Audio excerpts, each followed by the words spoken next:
Hello everyone, देखिए इस video में हम इवैल्यूएट करेंगे 5 फैक्टोरियल और 7 फैक्टोरियल और 7 फैक्टोरियल माइनस 5 फैक्टोरियल। इससे पहले हम फैक्टोरियल को इवैल्यूएट करें, इससे पहले हम थोड़ा फैक्टोरियल के बारे में जान लेते हैं। देखिए फैक्टोरियल क्या है। Factorial the notation n factorial, मान लिया कोई n फैक्टोरियल है, इसे हम रिप्रेजेंट कैसे करेंगे। Represent the product of first n natural number. Okay, factorial हमें n फैक्टोरियल है, ये प्रोडक्ट है हमारी n नेचुरल नंबर की। दी प्रोडक्ट, ये प्रोडक्ट को हम इस प्रकार लिख सकते हैं, n फैक्टोरियल को हम इस प्रकार लिख सकते हैं। प्रोडक्ट है n नेचुरल नंबर की n फैक्टोरियल, तो 1 2 3 इंटू एज इट इज चलती जाएगी n माइनस 1 इंटू n। तो ये हमारा n फैक्टोरियल की ये हमारी वैल्यू है। ओके, इसे हम n फैक्टोरियल से ऐसे भी डिनोट कर देते हैं, ये जो साइन है ये फैक्टोरियल नोटेशन है। ओके, और n टर्म की n नंबर की हमारी यहाँ पर और इसे सिंबॉलिक फॉर्म में सीधा n फैक्टोरियल भी लिख देते हैं। ओके, तो देखिए, और कहीं कहीं पर ये ऐसे भी डिनोट कर देते हैं, जैसे n है तो n फैक्टोरियल। ओके, जैसे हमारे पास यहाँ पर 1 है, तो 1 को मैं 1 फैक्टोरियल लिख सकता हूँ। जैसे 1 और इंटू 2 है, तो इसे मैं 2 फैक्टोरियल लिख सकता हूँ।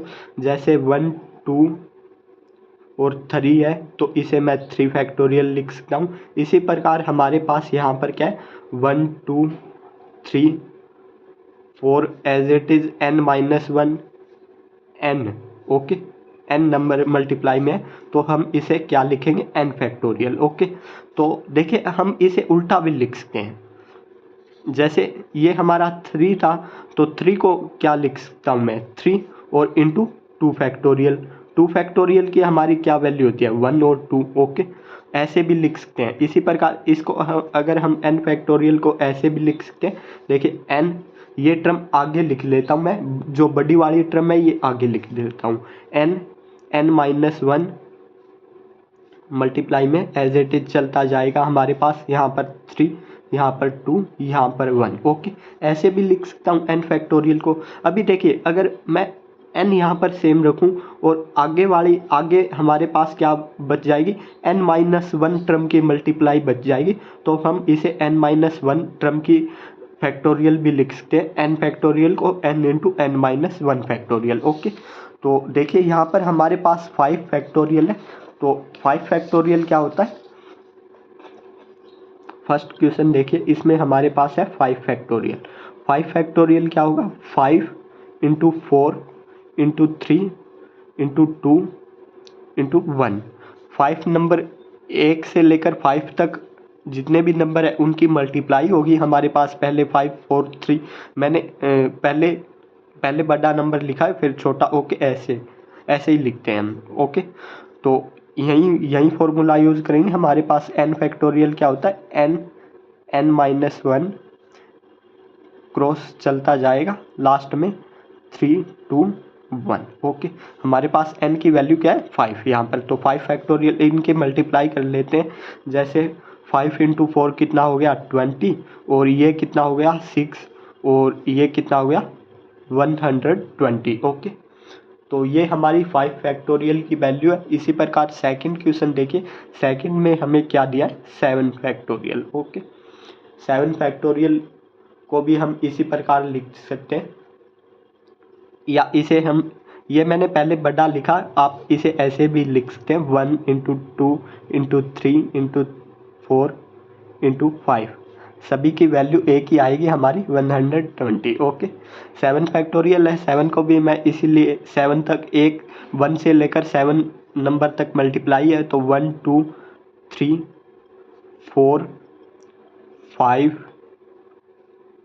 और 6 और 7। ओके, इनकी हम मल्टीप्लाई कर लेते हैं। 1 से लेकर 5 तक तो हमारी ऊपर हमने वैल्यू निकाली थी, इनकी क्या है वैल्यू, 120। इनकी और मल्टीप्लाई कर लेते हैं, तो इनकी क्या वैल्यू होगी हमारी, इनकी वैल्यू होगी 6 इंटू 7 कितना हो गया, 42।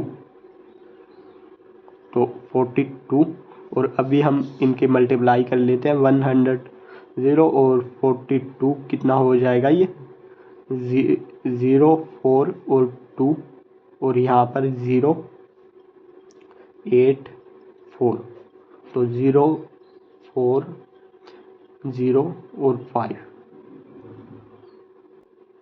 तो सिंपल हम मल्टीप्लाई करेंगे इन सब की तो कितना हो जाएगा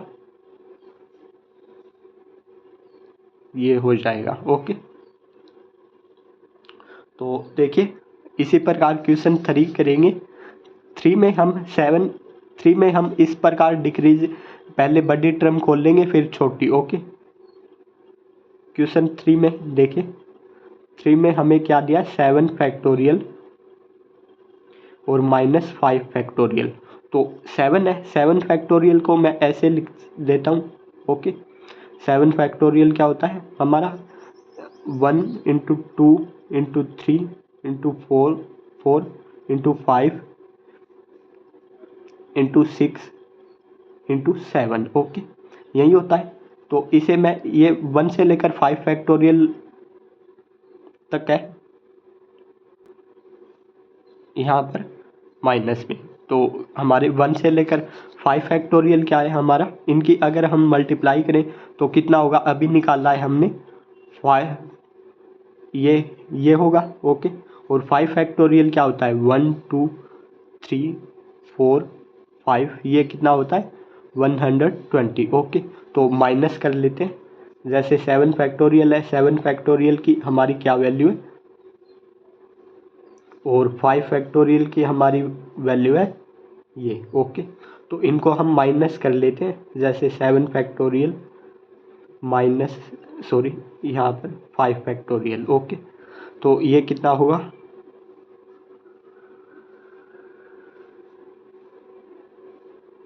तो इन्हें हम अगर माइनस करेंगे तो ये हो जाएगा हमारे पास 4920। ओके तो यही हमारा रिक्वायर्ड आंसर है। थैंक यू गाइस अगर आप चैनल पर नए हैं तो प्लीज़ चैनल को सब्सक्राइब ज़रूर कीजिए। अगर वीडियो अच्छी लगी हो तो प्लीज़ लाइक और शेयर ज़रूर कीजिए।